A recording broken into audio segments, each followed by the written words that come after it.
সারা দেশেই বাড়ছে হামের প্রকোপ। এ বিষয়ে আরও জানাতে রাজধানীর মহাখালী সংক্রামক ব্যাধি হাসপাতাল থেকে যুক্ত হচ্ছে চন্দ্রিমা।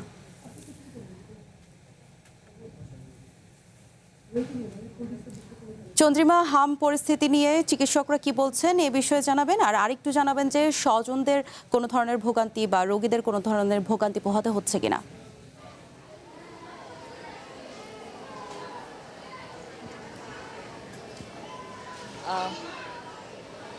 ধন্যবাদ। হামের যেই প্রকোপ আমরা সারা দেশে দেখতে পাচ্ছি, এতে কিন্তু গত 24 ঘন্টায় 7 শিশুর মৃত্যু হয়েছে। এতে কিন্তু সিলেট বিভাগ থেকে মারা গেছে 3 জন এবং ঢাকা থেকে 2 জন এবং খুলনা থেকে মৃত্যু হয়েছে 1। এর মধ্যে কিন্তু আসলে 6 জনই হামের উপসর্গ নিয়ে মারা গেছে, আর 1 জন হচ্ছে নিশ্চিত হামে মারা গেছে। এই যে হামের যে মৃত্যুর মিছিল, বিশেষ করে যে শিশুদের যে সংক্রমণ বেড়েই চলেছে, এতে মানে চিকিৎসকদের যেটা পরামর্শ সেটা হচ্ছে সচেতনতা এবং শিশুদেরকে কিন্তু দেখে শুনে রাখে। ইমিউন সিস্টেমের কারণে বিশেষ করে তাদের এই সমস্যাটি আর বেড়ে যাচ্ছে।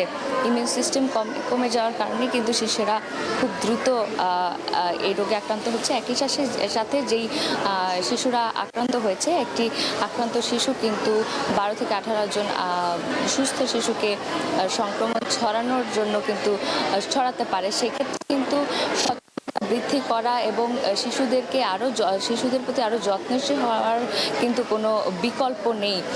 আর যেটা জানি যে আমরা এই যে এখন একটি টিকা ক্যাম্পেইন কার্যক্রম চলছে সারা দেশে, সেটির জন্য কিন্তু কিছুদিন আগেই আমাদের একটি চালান দেশে এসেছে। সেখানে কিন্তু প্রচুর টিকা দেশে এসেছে এবং আরও আসবে।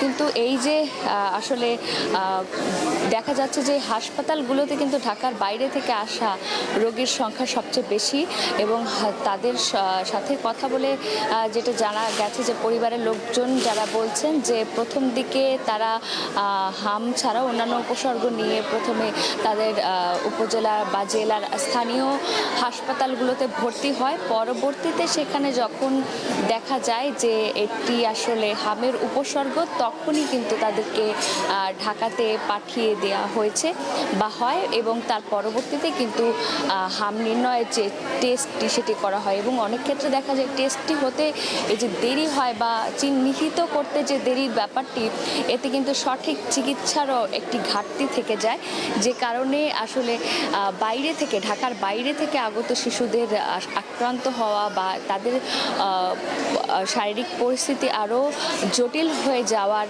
ব্যাপারটি আরও বেশি রয়েছে। একই সাথে আমরা দেখতে পেয়েছি যে এখন যেহেতু প্রচণ্ড গরমও পড়ে গেছে, সেইখানে যে আক্রান্ত শিশুরা বিভিন্ন হাসপাতালে আসছে, সেখানে তাদেরকে কিন্তু এই যে খুব কাতর হয়ে অবস্থান করতে হচ্ছে। সেক্ষেত্রে এত রোগীর কারণে কিন্তু ঠাঁইও দেওয়া মুশকিল হয়ে যাচ্ছে হাসপাতালগুলোতে, উপচে পড়া ভিড়। এবং গত 54 দিনে কিন্তু 343টি শিশু প্রাণ হারিয়েছে। এবং এই উপসর্গ নিয়ে যারা আসছে তাদেরকে আরও সচেতনতার বাড়ানোর বিকল্প কিন্তু হিসেবে ডাক্তাররা আর কিছুই বলেননি। এই ছিল আমার কাছে সর্বশেষ। ধন্যবাদ চন্দ্রিমা আপনাকে। হাম পরিস্থিতি নিয়ে জানছিলাম সহকর্মী চন্দ্রিমার কাছ থেকে।